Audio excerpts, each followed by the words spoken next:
Previous వీడియోలో ఫంక్షన్స్లో different types of arguments గురించి చెప్పుకున్నాం కదా. ఈ వీడియోలో స్కోప్ ఆఫ్ వేరియబుల్ గురించి చెప్పుకుందాం.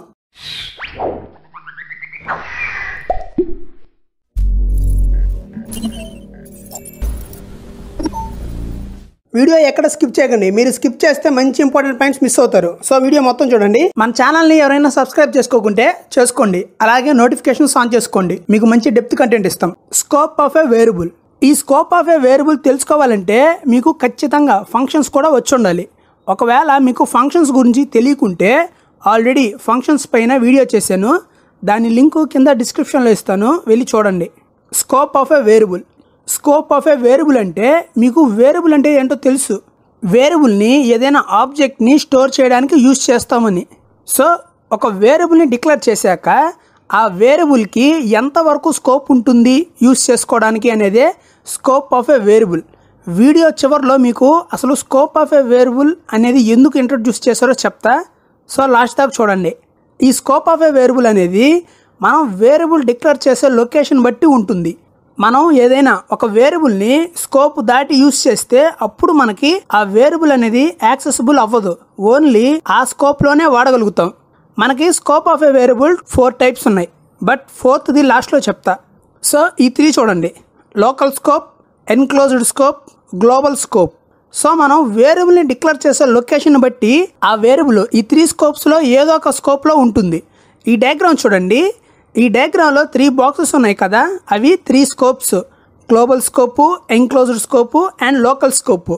సో మనం ప్రోగ్రాంలో కనుక ఈ గ్లోబల్ స్కోప్ లొకేషన్లో వేరియబుల్ని డిక్లేర్ చేస్తే మనం ఈ 3 స్కోప్స్లో ఎక్కడైనా ఆ వేరియబుల్ని యూజ్ చేసుకోవచ్చు. గ్లోబల్ స్కోప్లో యూజ్ చేసుకోవచ్చు, ఎన్క్లోజ్డ్ స్కోప్లో యూజ్ చేసుకోవచ్చు అండ్ లోకల్ స్కోప్లో యూజ్ చేసుకోవచ్చు. సో ఈ గ్లోబల్ స్కోప్లో డిక్లేర్ చేసిన వేరియబుల్ ప్రోగ్రామ్ మొత్తం యాక్సెసిబుల్. నెక్స్ట్ మనం ప్రోగ్రాంలో కనుక ఈ ఎన్క్లోజ్డ్ స్కోప్ లొకేషన్లో వేరియబుల్ని డిక్లేర్ చేస్తే మనం ఈ 2 scopes enclosed scope and local స్కోప్లో ఎక్కడైనా ఆ వేరియబుల్ని యూజ్ చేసుకోవచ్చు. ఒకవేళ ఈ ఎన్క్లోజ్డ్ స్కోప్లో వేరియబుల్ని డిక్లేర్ చేసి గ్లోబల్ స్కోప్లో యూజ్ చేసుకోవాలి అనుకుంటే మనం యూజ్ చేసుకోలేము. సో ఈ ఎన్క్లోజ్డ్ స్కోప్లో డిక్లేర్ చేసిన వేరియబుల్ని ఓన్లీ ఆ స్కోప్ అండ్ దాని లోపల ఉన్న లోకల్ స్కోప్లోనే యూజ్ చేసుకోగలం. నెక్స్ట్ మనం ప్రోగ్రాంలో కనుక ఈ లోకల్ స్కోప్ లొకేషన్లో వేరియబుల్ని డిక్లేర్ చేస్తే మనం ఓన్లీ లోకల్ స్కోప్లోనే ఆ వేరియబుల్ని యూజ్ చేసుకోవచ్చు. ఒకవేళ ఈ లోకల్ స్కోప్లో వేరియబుల్ని డిక్లేర్ చేసి గ్లోబల్ స్కోప్ అండ్ ఎన్క్లోజ్డ్ స్కోప్లో యూజ్ చేసుకోవాలి అనుకుంటే యూజ్ చేసుకోలేము. సో ఈ లోకల్ స్కోప్లో డిక్లేర్ చేసిన వేరియబుల్ని ఓన్లీ ఆ లోకల్ స్కోప్లోనే యూజ్ చేసుకోగలం. సో ఇప్పుడు అసలు వేరియబుల్ని ఏ లొకేషన్లో డిక్లేర్ చేస్తే ఆ వేరియబుల్ లోకల్ స్కోప్కి పోతుంది, ఏ లొకేషన్లో డిక్లేర్ చేస్తే ఎన్క్లోజ్డ్ స్కోప్కి పోతుంది అండ్ ఏ లొకేషన్లో డిక్లేర్ చేస్తే గ్లోబల్ స్కోప్కి పోతుంది అనేది చూద్దాం. సో ఇప్పుడు లోకల్ స్కోప్ గురించి చూద్దాం. Local scope. ఒక వేరియబుల్ అనేది ఎప్పుడు లోకల్ స్కోప్లో ఉంటుందంటే మనం ఎప్పుడైతే ఆ వేరియబుల్ని ఫంక్షన్లో డిక్లేర్ చేస్తామో అప్పుడు ఆ వేరియబుల్ లోకల్ స్కోప్లోకి పోతుంది. సో మీకు ఆల్రెడీ తెలుసు, మనం లోకల్ స్కోప్లో ఏదైనా వేరియబుల్ని డిక్లేర్ చేస్తే అది ఓన్లీ లోకల్ స్కోప్లోనే యూజ్ చేసుకోగలమని.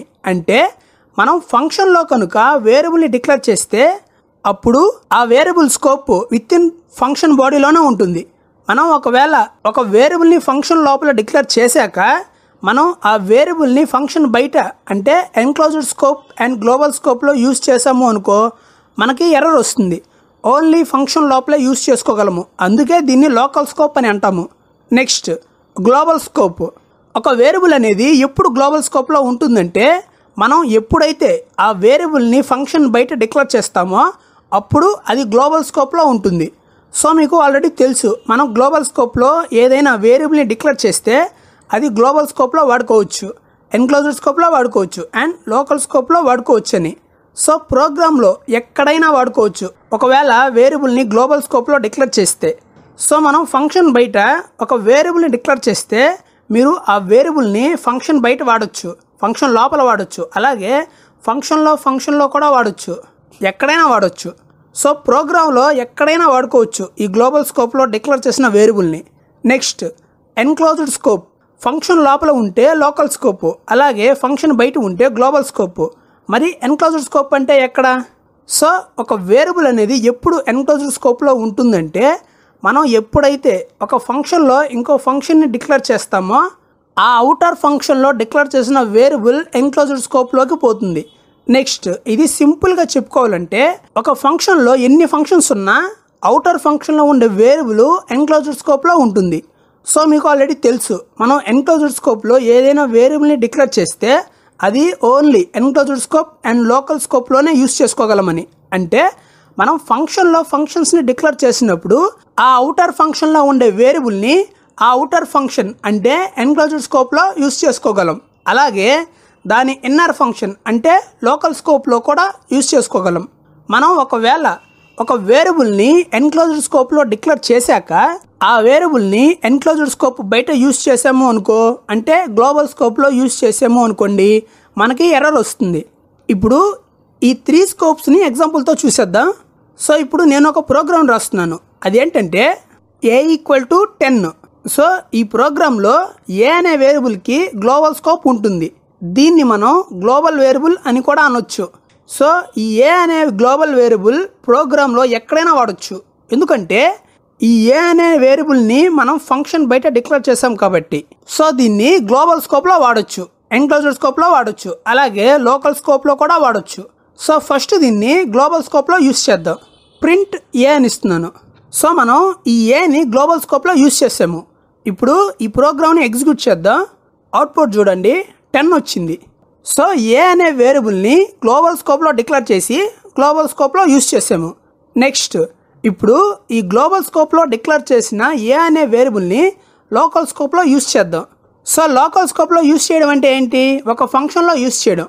సో ఒక ఫంక్షన్ని డిక్లేర్ చేద్దాం. ఈ ప్రింట్ ఏ అనే స్టేట్మెంట్ రిమూవ్ చేస్తున్నాను. ఇక్కడ ఒక ఫంక్షన్ ఇద్దాం. DEF local scope parenthesis colon. ఈ ఫంక్షన్ బాడీలో ప్రింట్ ఏ అని ఇస్తున్నాను. ఇప్పుడు ఈ ఫంక్షన్ని కాల్ చేస్తున్నాను లోకల్ స్కోప్ పెరాన్సిస్. సో మనం ఒక గ్లోబల్ స్కోప్లో డిక్లేర్ చేసిన వేరియబుల్ని లోకల్ స్కోప్లో కూడా యూస్ చేసాము. ఇప్పుడు ఈ ప్రోగ్రామ్ని ఎగ్జిక్యూట్ చేద్దాం. అవుట్పుట్ చూడండి, 10 అని వచ్చింది. అంటే గ్లోబల్ స్కోప్లో డిక్లేర్ చేసిన వేరియబుల్ లోకల్ స్కోప్లో కూడా యాక్సెసిబుల్. ఈ విధంగా ఒక గ్లోబల్ స్కోప్లో డిక్లేర్ చేసిన వేరియబుల్ని లోకల్ స్కోప్లో యూస్ చేస్తాము. ఇప్పుడు మనం ఈ గ్లోబల్ స్కోప్లో డిక్లేర్ చేసిన ఏ అనే వేరియబుల్ని ఎన్క్లోజ్డ్ స్కోప్లో యూస్ చేద్దాం. సో ఎన్క్లోజ్డ్ స్కోప్ అంటే ఫంక్షన్ బయట ఉండే ఫంక్షన్. సో ఇప్పుడు ఈ ఫంక్షన్ బయట ఒక ఫంక్షన్ని డిక్లేర్ చేసి దాంట్లో ఏ అని ప్రింట్ చేద్దాం. DEF ఫంక్షన్ పేరు ఎన్క్లోజ్డ్ స్కోప్. ఇప్పుడు ఈ ఫంక్షన్లో ప్రింట్ ఏ అని ఇస్తున్నాను. ఈ లోకల్ స్కోప్ అనే ఫంక్షన్ని ఇండెంటేషన్ సెట్ చేద్దాం. ఇప్పుడు ఎన్క్లోజ్డ్ స్కోప్ ఫంక్షన్ని కాల్ చేద్దాం. Enclosed scope parenthesis. సో ఇక్కడ ఎన్క్లోజ్డ్ స్కోప్ ఫంక్షన్లో ప్రింట్ ఏని ఇచ్చాం కదా, ఇక్కడ ఎన్క్లోజ్డ్ స్కోప్లో ఏని యూస్ చేసాం. ఇక్కడ మనం గ్లోబల్ స్కోప్లో డిక్లేర్ చేసిన ఏ అనే వేరియబుల్ని ఎన్క్లోజ్డ్ స్కోప్లో యూస్ చేసాం. ఇప్పుడు ప్రోగ్రామ్ని ఎగ్జిక్యూట్ చేద్దాం. అవుట్పుట్ చూడండి, 10 అని వచ్చింది. సో ఎన్క్లోజ్డ్ స్కోప్లో ఉండే ఏ వాల్యూ 10 అండ్ లోకల్ స్కోప్లో ఏ వాల్యూ 10 మనకి ప్రింట్ అయింది. సో గ్లోబల్ స్కోప్లో డిక్లేర్ చేసిన వేరియబుల్ని గ్లోబల్ స్కోప్లో, ఎన్క్లోజ్డ్ స్కోప్లో అండ్ లోకల్ స్కోప్లో యూస్ చేసాం. నెక్స్ట్ ఇప్పుడు ఒక వేరియబుల్ని ఎన్క్లోజ్డ్ స్కోప్లో డిక్లేర్ చేద్దాం. పైన ఏ = 10 ఉంది కదా, దాన్ని రిమూవ్ చేస్తున్నాను. ఇక్కడ ఎన్క్లోజ్డ్ స్కోప్లో ప్రింట్ ఏ పైన ఏ = 20 అని ఇస్తున్నాను. ఏ = 20. సో ఇక్కడ ఏ = 20 అనే వేరియబుల్ని ఎన్క్లోజ్డ్ స్కోప్లో డిక్లేర్ చేసాం కదా. నెక్స్ట్ ఈ ఎన్క్లోజ్డ్ స్కోప్లో డిక్లేర్ చేసిన వేరియబుల్ని ఈ ఎన్క్లోజ్డ్ స్కోప్లోనే యూస్ చేసాం, ప్రింట్ ఏ అని. అలాగే ఎన్క్లోజ్డ్ స్కోప్లో డిక్లేర్ చేసిన వేరియబుల్ని నేను లోకల్ స్కోప్లో కూడా యూస్ చేశాను, ప్రింట్ ఏ. చూడండి, లోకల్ స్కోప్లో ప్రింట్ ఏ అని ఉంది. సో మనం ఎన్క్లోజ్డ్ స్కోప్లో డిక్లేర్ చేసిన వేరియబుల్ని ఎన్క్లోజ్డ్ స్కోప్ అండ్ లోకల్ స్కోప్లో యూస్ చేస్తున్నాం. ఇప్పుడు ప్రోగ్రామ్ని ఎగ్జిక్యూట్ చేద్దాం. అవుట్పుట్ చూడండి, 20 అని వచ్చింది. సో ఇక్కడ 20 అని ఎందుకు వచ్చిందంటే ఫస్ట్ ఎన్క్లోజ్డ్ స్కోప్లో ఉన్న ప్రింట్ ఏ అనేది ఎగ్జిక్యూట్ అయ్యి 20 ప్రింట్ అయింది. నెక్స్ట్ లోకల్ స్కోప్లో ఉన్న ప్రింట్ ఏ అనేది ఎగ్జిక్యూట్ అయ్యి 20 ప్రింట్ అయింది. సో మనకు ఆల్రెడీ తెలుసు ఎన్క్లోజ్డ్ స్కోప్లో డిక్లేర్ చేసిన వేరియబుల్ని గ్లోబల్ స్కోప్లో యూస్ చేయలేమని. కావాలంటే చూడండి, గ్లోబల్ స్కోప్లో ఆ వేరియబుల్ని యాక్సెస్ చేద్దాం. Print a. ఇక్కడ మనం ఫంక్షన్స్ బయట ఇచ్చాం కాబట్టి ఇది గ్లోబల్ స్కోప్. సో గ్లోబల్ స్కోప్లో ఎన్క్లోజ్డ్ స్కోప్లో డిక్లేర్ చేసిన ఏ అనే వేరియబుల్ని ప్రింట్ చేసాం. ఇప్పుడు ప్రోగ్రామ్ ఎగ్జిక్యూట్ చేద్దాం. అవుట్పుట్ చూడండి, 2020 ఎర్రర్ వచ్చింది. ఫస్ట్ ఈ ఎన్క్లోజ్డ్ స్కోప్లో ఉన్న ప్రింట్ ఏ స్టేట్మెంట్ ఎగ్జిక్యూట్ అయ్యి 20 ప్రింట్ అయింది. నెక్స్ట్ లోకల్ స్కోప్లో ఉన్న ప్రింట్ ఏ అనేది ఎగ్జిక్యూట్ అయ్యి 20 ప్రింట్ అయింది. నెక్స్ట్ ఈ గ్లోబల్ స్కోప్లో ఉన్న ప్రింట్ ఏ అనేది ఎగ్జిక్యూట్ అయ్యి ఎర్రర్ ప్రింట్ అయింది. ఎందుకంటే ఈ ఏ అనేది ఎన్క్లోజ్డ్ స్కోప్లో డిక్లేర్ చేశాం కాబట్టి ఇది గ్లోబల్ స్కోప్లో యాక్సెసిబుల్ కాదు.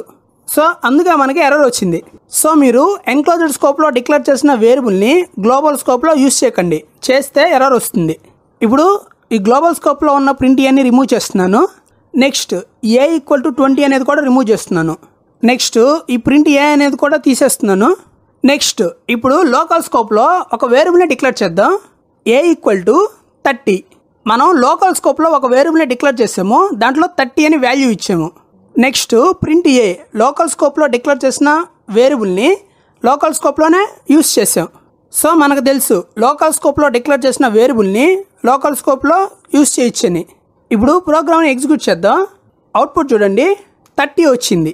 సో ఎందుకంటే లోకల్ స్కోప్లో డిక్లేర్ చేసిన వేరియబుల్ లోకల్ స్కోప్లో యాక్సెసిబుల్ కాబట్టి మనకి ఇక్కడ ప్రింట్ ఏ అనే స్టేట్మెంట్ ఎగ్జిక్యూట్ అయ్యి ఏలో ఉన్న 30 అవుట్పుట్లో ప్రింట్ అయింది. ఇప్పుడు ఈ లోకల్ స్కోప్లో డిక్లేర్ చేసిన వేరియబుల్ని ఎన్క్లోజ్డ్ స్కోప్లో కూడా యూస్ చేద్దాం. సో నేను ఎన్క్లోజ్డ్ స్కోప్లో ప్రింట్ ఏ అని ఇస్తున్నాను. చూడండి, ఇప్పుడు ప్రోగ్రామ్ని ఎగ్జిక్యూట్ చేద్దాం. అవుట్పుట్ చూడండి, 30 ఎర్రర్ వచ్చింది. సో ఇక్కడ ఎర్రర్ ఎందుకు వచ్చిందంటే మనం వేరియబుల్ని డిక్లేర్ చేసిందేమో లోకల్ స్కోప్లో, కానీ దాన్ని యూస్ చేసింది ఎన్క్లోజ్డ్ స్కోప్లో.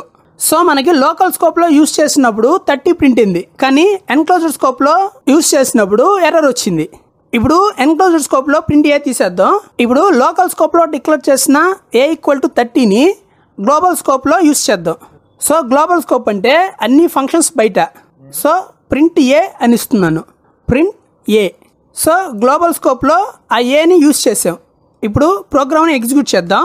అవుట్పుట్ చూడండి, 30 ప్రింట్ అయింది. నెక్స్ట్ ఎర్రర్ వచ్చింది. సో ఇందాకలాగే మనకి లోకల్ స్కోప్లో ఉండే ప్రింట్ ఏ స్టేట్మెంట్ ఎగ్జిక్యూట్ అయ్యి ఏలో ఉన్న 30 ప్రింట్ అయింది. నెక్స్ట్ గ్లోబల్ స్కోప్లో ప్రింట్ ఏ అనేది ఎగ్జిక్యూట్ అయ్యి ఎర్రర్ వచ్చింది. ఎందుకంటే ఏ అనేది లోకల్ స్కోప్లో డిక్లేర్ చేశాం కాబట్టి లోకల్ స్కోప్లో డిక్లేర్ చేసిన వేరియబుల్ గ్లోబల్ స్కోప్లో యాక్సెసిబుల్ కాదు, అందుకే ఎర్రర్ వచ్చింది.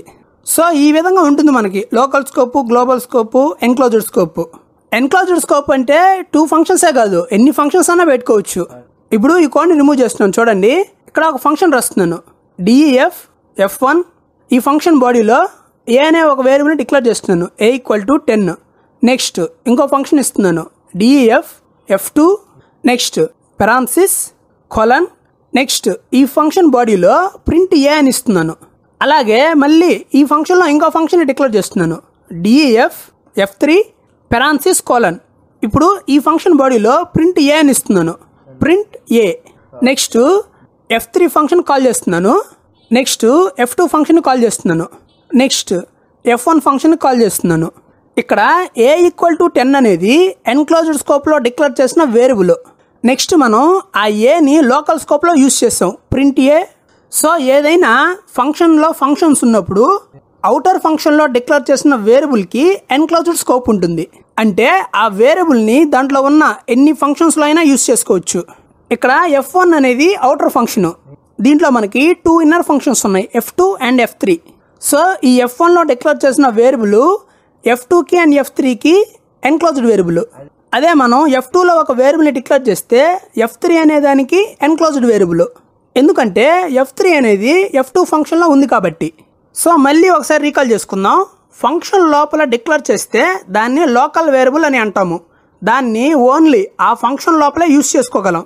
ఒకవేళ అది ఫంక్షన్ బయట యూస్ చేస్తే మనకి ఎర్రర్ వస్తుంది, అంటే యాక్సెసిబుల్ కాదు ఆ లోకల్ స్కోప్లో డిక్లేర్ చేసిన వేరియబుల్. అదేవిధంగా ఒక వేరియబుల్ని 2 ఆర్ మోర్ ఫంక్షన్స్ ఉన్నప్పుడు ఆ ఫంక్షన్ని అవుటర్ ఫంక్షన్లో డిక్లేర్ చేస్తే అది ఎన్క్లోజ్డ్ వేరియబుల్. సో దీని స్కోప్ ఓన్లీ ఎన్క్లోజ్డ్ అండ్ లోకల్లోనే ఉంటుంది. ఒకవేళ ఇది గ్లోబల్లో యూజ్ చేయాలనుకుంటే మీకు ఎర్రర్ వస్తుంది, అంటే నాట్ యాక్సెసిబుల్. అదే ఒక వేరియబుల్ని ఏ ఫంక్షన్ లోపల కాకుండా బయట డిక్లేర్ చేస్తే అది గ్లోబల్ వేరియబుల్. దీన్ని మనం అన్ని స్కోప్స్లో యూజ్ చేసుకోవచ్చు. లాస్ట్లో బిల్ట్ ఇన్ స్కోప్ చెప్తా అని అన్నాను కదా, దాని గురించి చూద్దాం. బిల్ట్ ఇన్ స్కోప్ ఒక వేరియబుల్ని డిక్లేర్ చేసుకోకుండా ప్రోగ్రాంలో ఎక్కడైనా వాడితే అదే built-in scope. Built-in functions and built-in మాడ్యూల్స్కి ఈ బిల్ట్-ఇన్ స్కోప్ ఉంటుంది. ఎందుకంటే బిల్ట్-ఇన్ ఫంక్షన్స్ అండ్ బిల్ట్-ఇన్ మాడ్యూల్స్కి ఒక వాల్యూ ఆర్ ఫంక్షనింగ్ అనేది రిజర్వ్డ్ అయి ఉంటుంది కాబట్టి మనం డిక్లేర్ చేసుకోకుండా వాడచ్చు. So built-in scope only built-in functions and built-in మాడ్యూల్స్కే ఉంటుంది. ఇది డిక్లేర్ చేసుకోకుండా ప్రోగ్రామ్ అంతా యూస్ చేసుకోవచ్చు. కావాలంటే చూడండి, ఇక్కడ ఈ ప్రోగ్రామ్ రిమూవ్ చేస్తున్నాను. ఇక్కడ ప్రింట్ 10 అని ఇస్తున్నాను చూడండి. సో ఇక్కడ చూడండి, ఈ ప్రింట్ ఫంక్షన్ ఉంది కదా, దీన్ని మనం డిక్లేర్ చేసుకోలేదు, డైరెక్ట్గా యూస్ చేసాం. అలాగే ఇన్పుట్ ఫంక్షన్ ఉంది, దీన్ని ఏమైనా డిక్లేర్ చేశారా? చేయలేదు కదా, డైరెక్ట్గా యూస్ చేసాం. అదే ఇంపోర్ట్ మ్యాథ్, ఇక్కడ మ్యాథ్ మాడ్యూల్ అనేది మనం డైరెక్ట్గా యూస్ చేసుకోవచ్చు. ఈ మ్యాథ్ మాడ్యూల్ అనేది ఇది ఒక్క ప్రోగ్రాంలోనే కాదు, ఏ ప్రోగ్రాంలో అయినా యూస్ చేసుకోవచ్చు. ఈ ఇన్పుట్ ప్రింట్ అనేది ఇది ఒక్క ప్రోగ్రాంలోనే కాదు, ఏ ప్రోగ్రాంలో అయినా యూస్ చేసుకోవచ్చు. అదే ఈ ప్రోగ్రాంలో a = 10 అని డిక్లేర్ చేసి ఇంకో ప్రోగ్రాంలో ఈ ఏని యాక్సెస్ చేసుకోగలుగుతావా? చేసుకోలేవు. సో చేసుకోవాలంటే అది బిల్ట్-ఇన్ స్కోప్లో ఉండాలి. సో ఇది బిల్ట్-ఇన్ స్కోప్ అంటే. మీకు లాస్ట్లో స్కోప్ ఆఫ్ ఏ వేరియబుల్ అనేది ఎందుకు ఇంట్రడ్యూస్ చేశారు అనేది చెప్తా అన్నాను కదా. సరే వినండి. మనకి ఒకవేళ కనుక ఈ స్కోప్ ఆఫ్ వేరియబుల్ లేకుంటే ప్రతి ఒక్క వేరియబుల్ని ప్రోగ్రామ్ అంతా యూస్ చేసుకోగలిగితే మనకి నేమ్ కొలిషన్ అనేది జరుగుతుంది. ఎలాగంటే సపోజ్ మనం ఒక 1000 లైన్స్ ఉన్న కోడ్ రాసాము అనుకోండి. ఈ 1000 లైన్స్ ఆఫ్ కోడ్లో మనం చాలా వేరియబుల్స్ని డిక్లేర్ చేస్తాము. సో ఇలా చాలా వేరియబుల్స్ డిక్లేర్ చేసుకుంటాం కాబట్టి ఒక వేరియబుల్ నేమ్ అనేది ఇంకొక వేరియబుల్ నేమ్కి కొలిజన్ అయ్యి వేరియబుల్లో ఉండే వాల్యూ లాస్ అవుతాము. ఇప్పుడు సపోజ్ a = 10 ఉంది, నెక్స్ట్ a = 20 ఇచ్చాము. ఇప్పుడు ఏని ప్రింట్ చేస్తే మనకేం వస్తుంది చూద్దాం. Print a. ఇప్పుడు ఈ ప్రోగ్రామ్ ఎగ్జిక్యూట్ చేస్తున్నాం చూడండి, 20 వచ్చింది. ఎందుకంటే ఈ ఏ అనే వేరియబుల్ లేటెస్ట్ వాల్యూతో అప్డేట్ అవుతుంది. సో మనకి ఈ నేమ్ కొలిజన్ అనేది జరగకుండా మనకి ఈ స్కోప్ ఆఫ్ వేరియబుల్ అనేది ఉంది. ఇంతకుముందు ఈ స్కోప్ ఆఫ్ వేరియబుల్ లేనప్పుడు ప్రోగ్రామ్స్లో నేమ్ కొలిజన్ అనేది ఎక్కువగా జరుగుతూ ఉండేది. సో అందుకే వాళ్ళు ఈ స్కోప్ ఆఫ్ వేరియబుల్ అనే ఒక కాన్సెప్ట్ని ఇంట్రడ్యూస్ చేశారు. సో మనకి ఈ స్కోప్ ఆఫ్ వేరియబుల్ కాకుండా LEGB rule and global non local keywords ఉన్నాయి. వీటిని నెక్స్ట్ వీడియోస్లో చెప్పుకుందాం. సో మనకి ప్రతి ఒక్కటి చాలా ఇంపార్టెంట్, ఖచ్చితంగా నేర్చుకోండి. ఈ టాపిక్లో ఉన్న డౌట్ ఉంటే కామెంట్లో పెట్టండి. నెక్స్ట్ వీడియోలో LEGB రూల్ గురించి డీటెయిల్గా చెప్పుకుందాం. సబ్స్క్రైబ్ చేయండి, లైక్ చేయండి, షేర్ చేయండి. డౌట్స్ ఏమైనా ఉంటే కామెంట్లో పెట్టండి.